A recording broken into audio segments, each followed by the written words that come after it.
Hi, everyone. Welcome back to On the DL. I'm Dana Levinson, and Professor Ruth Haplerin Kadarri is with us today. Ruth is from Israel, but she actually is in Toronto. We unfortunately are not face to face.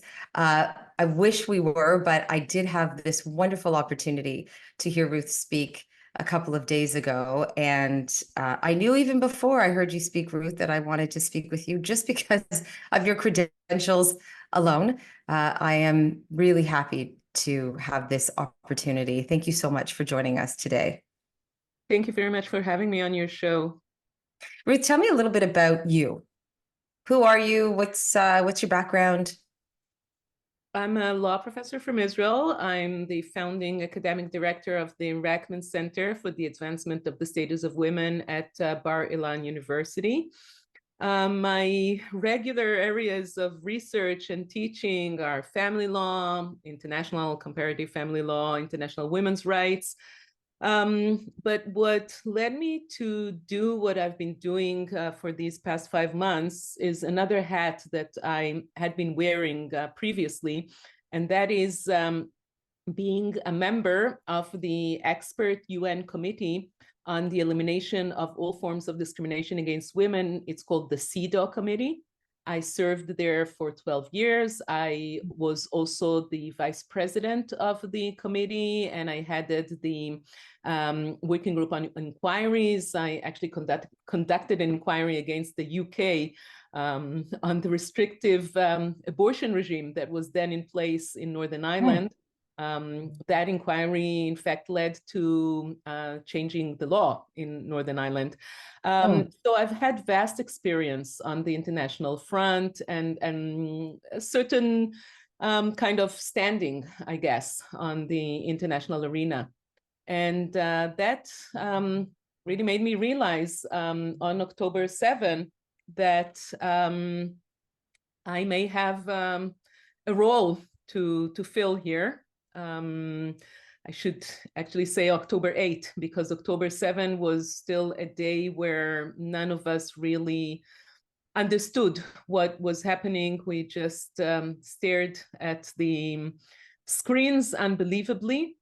But on Sunday, I heard the rumors that surfaced on the net, and I recalled all those women whom I met along the years that I served on the UN, women from Bosnia, from Rwanda, from DRC, Yazidi women, and I remembered their horrific stories of being exposed to surviving sexual violence, and I understood that there is room to suspect that this was part of the massacre the day before.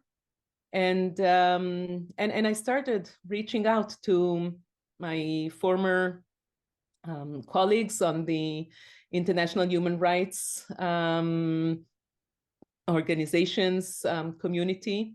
I reached out to the Secretary General's special representative on sexual violence in conflict, who was my former colleague and friend from the years that both of us served on the CEDAW committee, Pramila Patten. And I called her on Sunday, on October 8th, and I told her, Pramila, we need you here.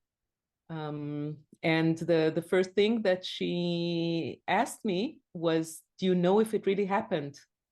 And I realized that if we, of course, I haven't been doing this alone, if we're going to confront the outside world, we have to know, we have to be certain, we have to know for sure.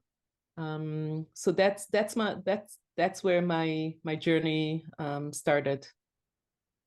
Wow. So you knew your instinct 24 hours after the horrifying events that took place in Israel. You knew it was your instinct with all of your experience, both abroad and in Israel, that you knew in your heart that this was the truth, that this was happening, had happened. Yeah. I mean, Boko Haram did it to women in Nigeria. ISIS did it to Yazidi women.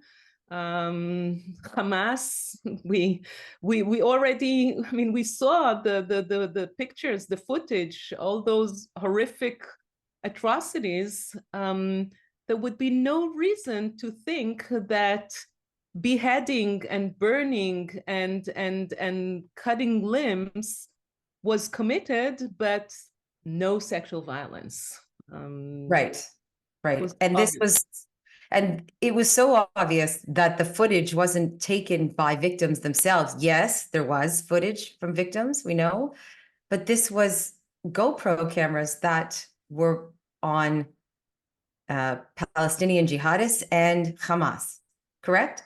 Yeah, this was really probably the most recorded war crime against humanity ever committed in history.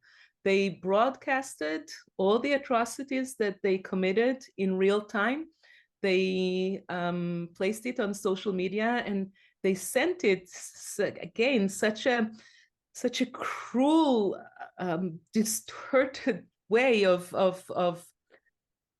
committing the crimes. They sent it to the families of the victims. They took the phones of the victims, and I don't know if you heard the testimony of that young girl who describes how she actually saw her grandmother being butchered in real time on the Facebook of her grandmother, because Yes. they were filming it in real time. It's such cruelty beyond imagination. So it was all there.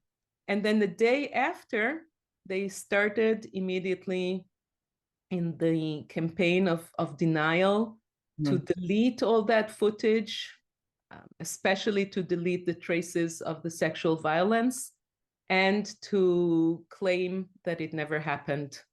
And we know that they are being aided by other in the world community, by the Islamist regime of Iran, by Russia, by China, and unfortunately they succeed. The So number, yeah.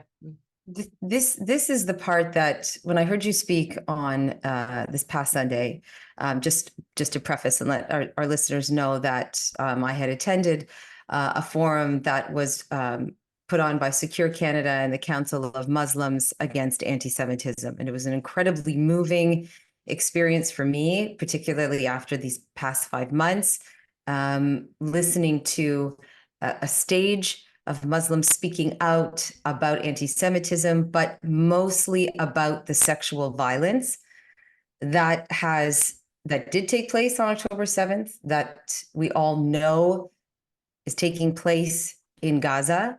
And because of the proof and the witness accounts and the hostages that have been released. And I heard you speak very openly as the lone Israeli on the stage about the betrayal that the international community and the international women's community has betrayed Israel to such a level. I don't even know what the words are, but when you were speaking about it, I was so moved. I was very emotional because I feel my own betrayal as a Canadian Jewish woman, but I cannot believe how you must feel as an Israeli Jewish woman.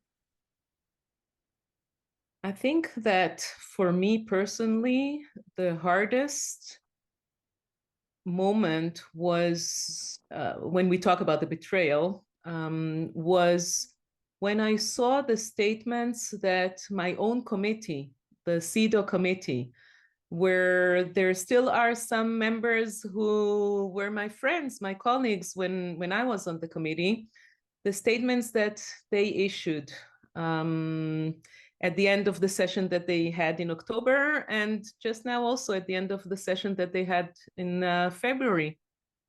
And that was after we spoke to them. after they did let us give a briefing about what happened on October 7, and I sent them emails on October 9, and not only them, other range of other UN agencies, including, of course, UN Women, and I'll speak about UN Women also. But the CEDAW committee was, as I said, it was my committee. It's a committee consisting of experts who are nominally there as independent experts, who are there to serve all women of the world, representatives of any woman and all women. And they issued a statement without mentioning one word about Hamas, without mentioning the hostages, without mentioning sexual violence, just something vague about the cause of peace is the cause of women. This was really hard. I was devastated when I saw this. And then UN Women, again, they're supposed to these are the mantras of international human rights, to promote and to protect and to fulfill the human rights of all people, and to protect all women from any kind of violence, including gender-based and sexual violence. And it took them 8 weeks to utter the words sexual violence in relation to October 7 from their mouth, hardly mentioning the hostages. And I did look into all their statements and tweets and everything that they issued. And for example, they issued a report on the second week of the war on the effects of the war on women and children. But for them, it is only Palestinian women and children in Gaza. No word about Israeli women. And again, hardly mentioning hostages, not mentioning the concern for the safety of the hostages who are being exposed to sexual violence. It's more than a betrayal for us. It is a betrayal of the whole world. It is undermining all the justification for human rights, international human rights system, is discrediting the whole system. It's like it's a message that rape is a legitimate form of resistance. Oh my God. And if we keep hearing that over and over and over again, because that's part of the protests, the resistance, and that whatever had to be done as part of the resistance was considered okay. Rape, murder, sexual torture, all of it, as we know, is of course not okay. But in those 8 weeks before UN Women came out to even acknowledge that there was sexual violence, in those 8 weeks, the damage that was done to the Jewish community globally, not just in Israel, but globally, has been so detrimental. I don't even know how we come back from this. And that's why I asked you about the betrayal, because where do we go from here for women going forward, particularly Jewish women going forward? We cannot trust the UN. We can't. Who do we trust? But here I also want to offer a somewhat more nuanced perspective. Sure. We have to bear in mind that the UN as well is not a monolithic entity. It consists of several, more than several, it consists of many agencies and sub institutes within the UN. And even during those 8 weeks, there had been entities in the UN who did the right thing. The Special Rapporteur on Extrajudicial Killings, Mr. Maurice Tidball, the then Special Rapporteur on Countering Terror while Protecting Human Rights, if I remember her title correctly, Professor Fionnuala Naim, and the Special Rapporteur on Torture, Professor Alice Edwards. They issued statements that did acknowledge and did condemn Hamas and did raise concern about sexual violence. And then, of course, we have the special representative of the Secretary General, Ms. Pramila Patten, who asked to visit and to conduct a mission to find out. And she said in the first statement that she issued in December, when the hostages returned and when they started recounting what they heard from the hostages who are still in Gaza and reporting on what they saw in captivity. So she expressed grave concern for the safety of the remaining hostages. And she said that she wants to amplify the voices of the victims. And it took some time for the visit to organize. But as we now know, the report was published yesterday. Yes. The Secretary General gave her the power to the authority to conduct a fact-finding mission, and her findings are very, very clear, very, very strong. I want to talk about this report. Yes, I wanted to, and Ms. Patton is, as you were saying, she's an old friend of yours from the committee. Yeah. So, and who you emailed and spoke to shortly thereafter, October 7th, before we talk about this report, because I think it is, it's pivotal and very, very important in this journey that we are on right now in this war. I want to backtrack a little bit, because there still will be the deniers and the naysayers and the I mean, I find it anti-Semitic, of course, when people say, well, it kind of happened and maybe there was one or two, but you know, they keep saying there's dozens and hundreds of female victims of sexual torture and violence, but still denying. And I want to ask you this, and this is hard for me as a Jewish woman to ask, and it will be definitely hard for me to hear, but I must, because I feel I bear the responsibility to know the truth and to share the truth. And I want to hear from you. What is the truth? What is it that you learned? As I know it is gruesome, and if you are okay to share some, I think it is important, because there are people listening and watching this that have never heard details. A, because it hasn't been provided, or they haven't gone into the deep web and gone searching for it because it is not mainstream.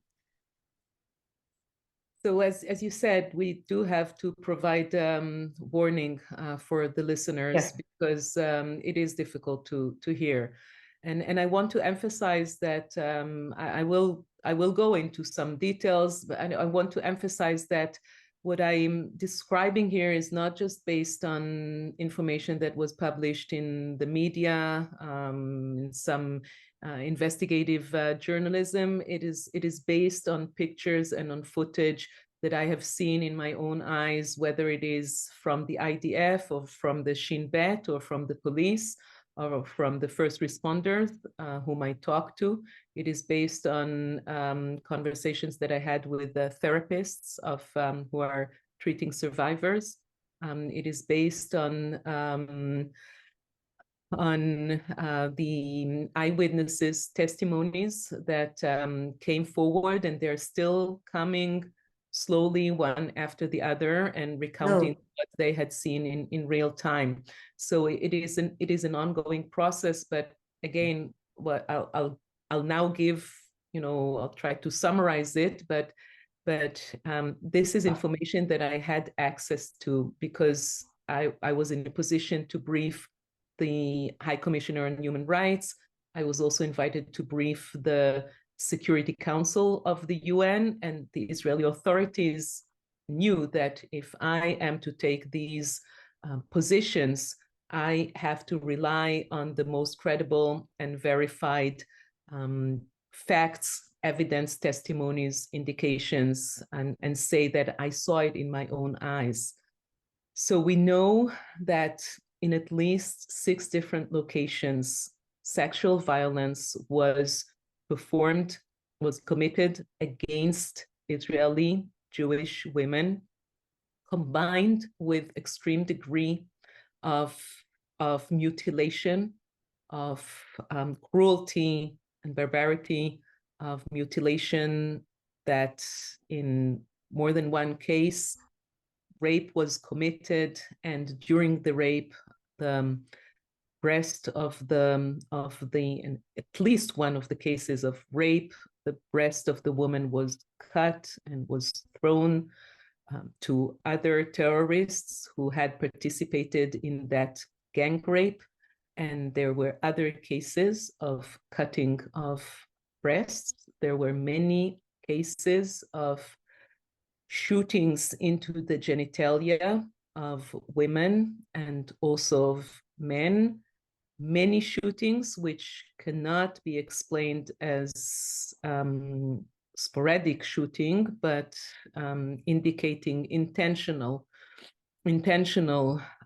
targeting of the sexual organs. Photographs of many bodies of women naked, either fully naked or partly naked from the bottom down, with legs spread and with blood around the lower part of their bodies. And I emphasize that these come from at least 6 different locations. The Nova Music Festival, Road 232, the Nachal Oz military base, קיבוץ בארי, קיבוץ כפר עזה, קיבוץ רעים. And likewise, the survivors, the handful of survivors that are in Israel, because of course most of those who had been assaulted had been murdered immediately after or during the assault. That was also part of the plan by Hamas to leave no evidence and to silence the victims for forever. But there are survivors who had not been taken to Gaza as hostages, and they also come from more than not just from the Nova Music Festival. And this is really important because it proves that this took place in numerous locations at the same time, with the same pattern of extreme degree of cruelty involving the sexual assault. And it cannot be taken, as you mentioned before, as like just sporadic instance of sexual violence, just like occasional rape, which many people keep saying, rape is a part of war. Rape is a natural part of war, and there are rapes in every war. But there's distinction between sporadic incidents of rapes. Sometimes they're referred to as spontaneous rapes. Or one-offs? Yes, mm-hmm. Yes, of just somebody gone loose. But that's not the same as what we witnessed on October 7th. That was an intentional use of sexual violence as a tool of war, in the same way that was exhibited in Bosnia and in Rwanda and in Ukraine by the Russians against Ukrainian women, by Yazidis, against Yazidi women by ISIS. It's the intentional taking of the woman's body to symbolize the nation's body, and by violating the individual woman, it is in fact violating the whole body of the whole nation, to inflict the ultimate humiliation also of the men of the enemy's nation by not being able to protect their own women. There's a whole range of maybe it's ridiculous to use the word theory behind it, but yeah, an explanation to it, because yes, you tried to put some kind of, you tried to explain how it could possibly be, but this is a death cult rape squad. That is what Hamas is, and we know that now. And so I'm shocked to hear that there are survivors. I didn't realize that you said there's a handful. That I guess they're not speaking. You said you spoke to their therapist, but they can't possibly be able to talk. They're in no No, state of talking. no. They're too traumatized. It will take very long time, if at all, they are able to Mhm. speak up publicly. Um, Pramila Patton mentioned that in other places where she visited and where she, did her conducted her missions. So she tells of a Bosnian woman who came to her, and that was 24 years after the fact, after she was raped, and that was the first time that she talked about it. So I want to talk about Pamela Patton's report that was released yesterday. She's the UN Secretary General, correct? Is that She's Under Secretary General, she works for? Okay. representative of the Secretary General on Okay. sexual violence and conflict. Okay, so I'm just going to read a little bit here, okay? And please correct me if I don't have the right information, but I'm going to read a little bit. So Miss Patton interviewed 34 different people, including survivors, witnesses, and released hostages and first responders. She reviewed over 5,000 photographs and some 50 hours of the attack, both provided by various state agencies, and a review of online sources, including body cams, dash cams, cell phones, proven to be authentic, and traffic surveillance cameras. She writes, she's reason to believe that she found clear and convincing information that sexual violence, including rape, sexualized torture, cruel and inhumane treatment, has been committed against captives.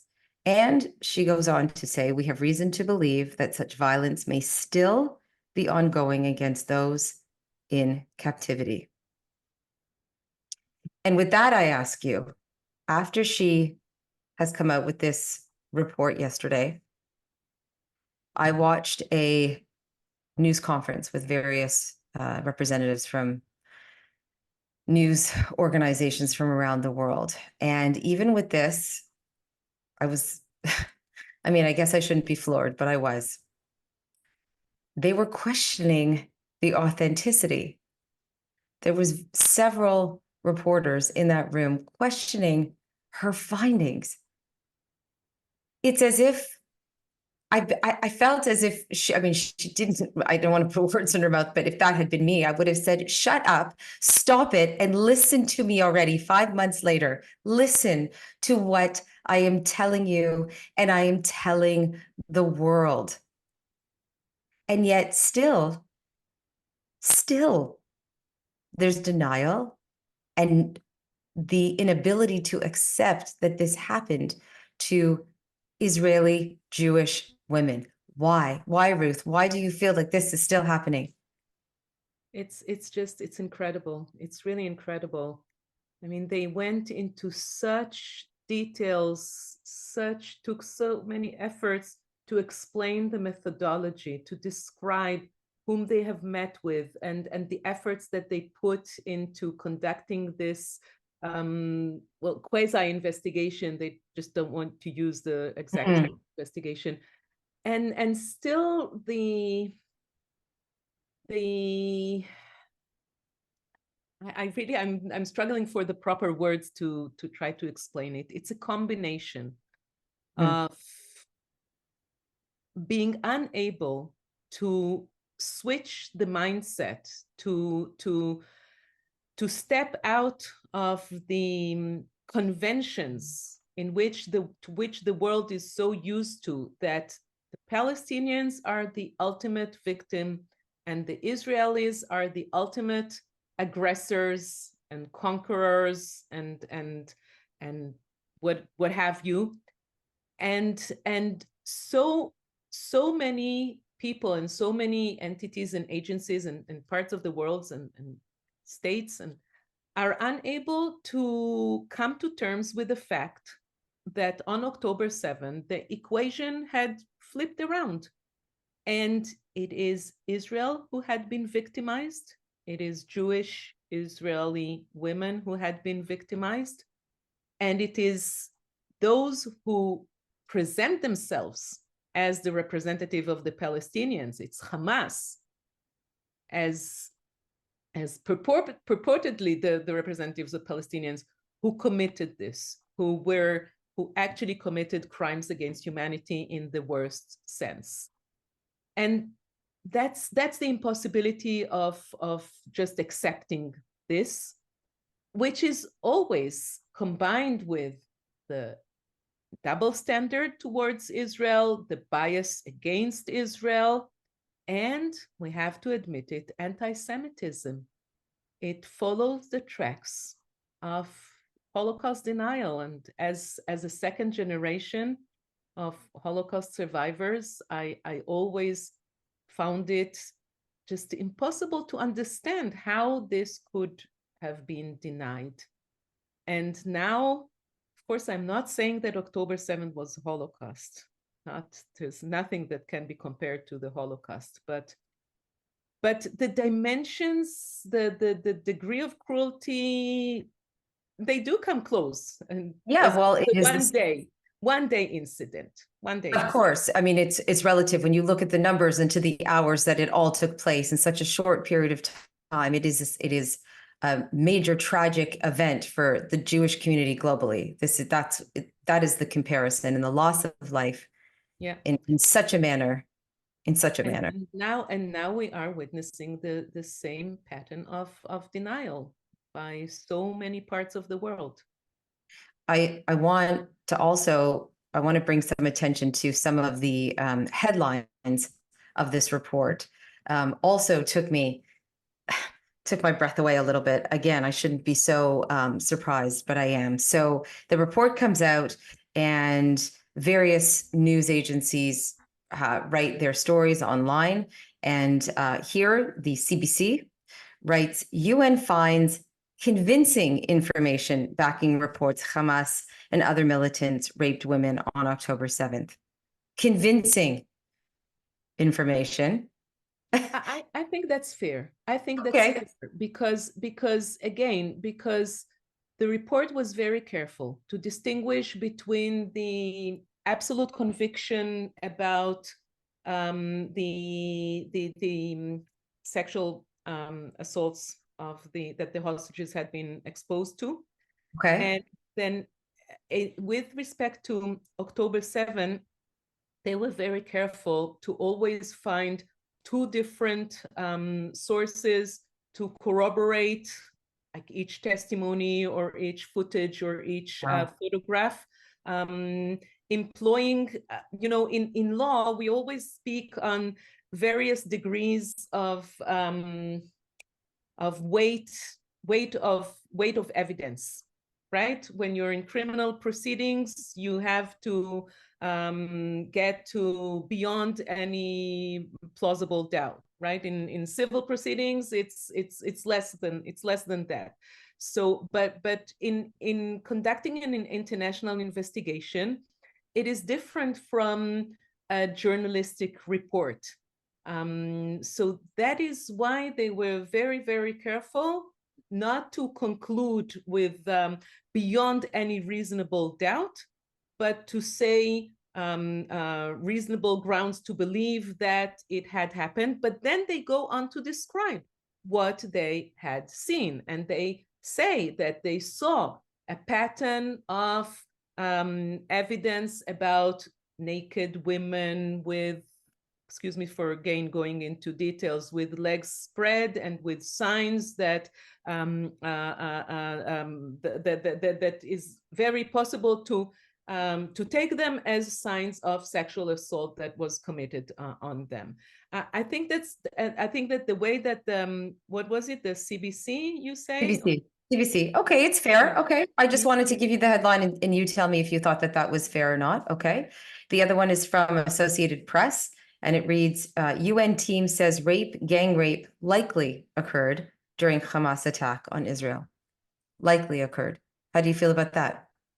Maybe this is a little less than convincing evidence, so it is toning it down.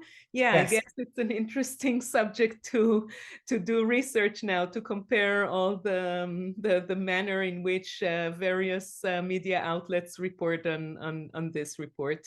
I don't want to, I'm not a media watchdog. I just, I find it interesting and at times heartbreaking, because I did work in mainstream media for over 20 years as a reporter.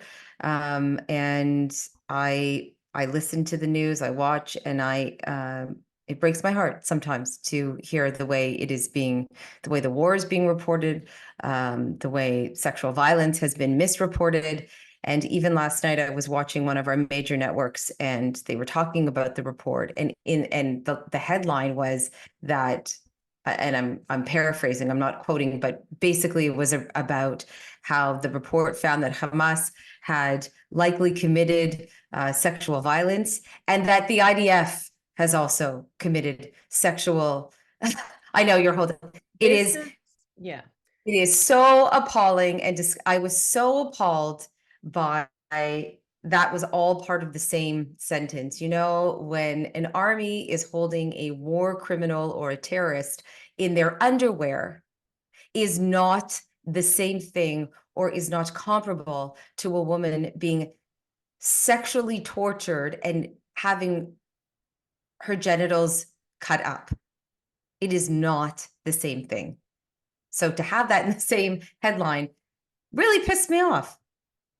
Yeah, and Pissed me off. rightly so. This is Yeah. a complete abuse of the report, Mm. because the report explicitly says that they are only saying what they had been told by Right. people in Ramallah, and they did not look into that.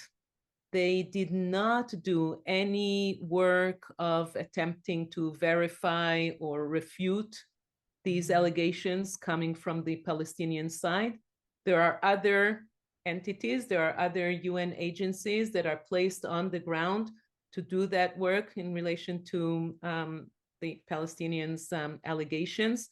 So to put that in the same sentence, and also to give the impression that this is comparable, that there's symmetry there between what Hamas committed and what IDF soldiers allegedly subjected, like harassment or threats of rape. This is really so distorting the truth and the reality. And I think it is an example of the hypocrisy and the bias against Israel. Yes, it is definitely a sign of a bias against Israel, and it's been ongoing. It's terrible here in Canada. I can't speak for around the world, but this is where I watch. I do watch some American news. I did put on I-24 last night. I was watching news from Israel, so I found that very fascinating to see the difference in reporting, and that's a whole other podcast. I want to ask you about the 19 women who are still in Gaza. And this report does speak to that they have strong evidence to suggest that the women who are still hostages there are at grave or in grave danger, namely because of sexual violence and sexual torture. Yes. The report doesn't get into detail, and I imagine that there is a lot of evidence around that to say such a bold statement. Yeah. Can you concur with that evidence? Yes, I am aware of the information on which these statements in the report are based. Mm-hmm. Sadly, there we know, and this is really the most difficult part to talk about, to think about. That as we speak, there are young women there who are hopefully still alive. We don't even know if they Mm-hmm. are still alive, because in an unprecedented manner, Hamas is not letting the Red Cross come meet or any information on their condition or their whereabouts. And we know that they are being subjected to ongoing sexual violence. And I really think that anybody with any shred of morality in their minds should just scream and should call for the immediate and unconditional release of these hostages. It's just it's the worst kind of torture for them, for their families, for 5 months now. It's beyond anything that a human being can possibly bear. Ruth, I saw a really, I mean, I think the world has seen the disturbing video of Nama Levy, who was pulled out of the back of a truck wearing her pajamas with blood on her backside, her hands tied behind her back, being pulled by her hair. But in that video, the terrorists are screaming something. Now, of course, I don't know Arabic. I didn't know what it meant, what they were screaming, but I had since saw a video and learned that what they were calling her in Arabic, and again, I apologize, I don't know the word because it sort of flowed right out of me because it made me so sick, was sex slave. So they were pulling her out of the truck, calling her, well, this is the sex slave that we have, and giving her and putting her into the backseat of a car. And this video has circulated hundreds and hundreds of times. So she is now considered a sex slave. That is just one 30-second video of evidence that circles around social media and the internet numerous times a day. It's just one video. And there are still 19 women, young women, that are there. Do you have reason to believe that they have been taken as sex slaves? Look, there's a lot that we don't know. I'm not right now, I'm not even certain that that word was mentioned in that video clip, but I know that it was mentioned in other instances. The word is sabaya. Sabaya. There are some who also say that it has a double meaning. One meaning is a woman or a captive woman, and the other meaning is a sex slave. And this apparently resonates the teaching in the Quran that does permit sexual intercourse with captive women as long as they're not pregnant. Now, I'm not an Sharia or a Muslim scholar.